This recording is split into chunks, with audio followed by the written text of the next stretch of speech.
El holocausto era para consagración, y la consagración es la dedicación de una persona o cosa para el servicio del culto religioso o directamente a una deidad, en este caso, a Dios.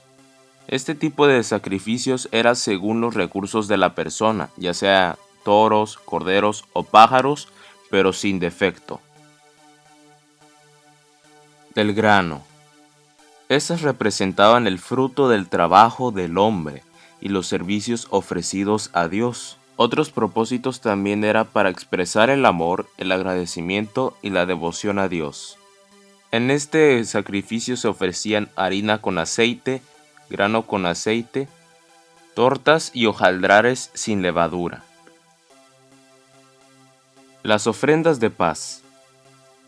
El propósito de estas ofrendas era para expresar la paz, la comunión y la gratitud ante Dios, así también para expresar un voto o un sacrificio voluntario.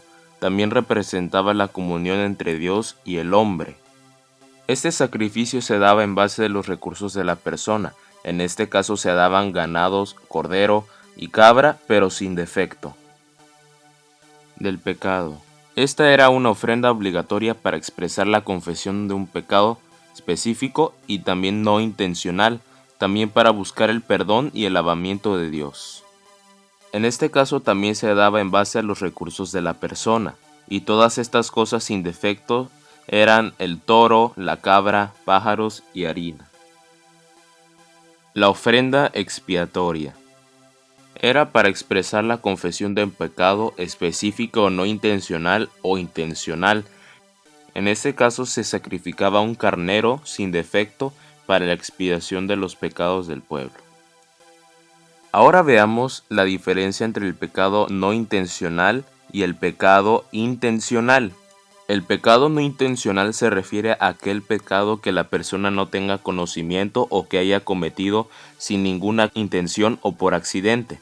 El pecado intencional se refería a aquel pecado que la persona tenía por cometer y tenía conocimiento que esa acción era un pecado. Y por último pasemos al tipo de ofrenda, si era voluntaria u obligatoria. Las ofrendas voluntarias eran las del holocausto, las del grano y las ofrendas de paz. Y las ofrendas obligatorias eran la del pecado y la expiatoria. No olviden darle like, suscribirse y activar las notificaciones para más contenido y ser los primeros en ver los videos.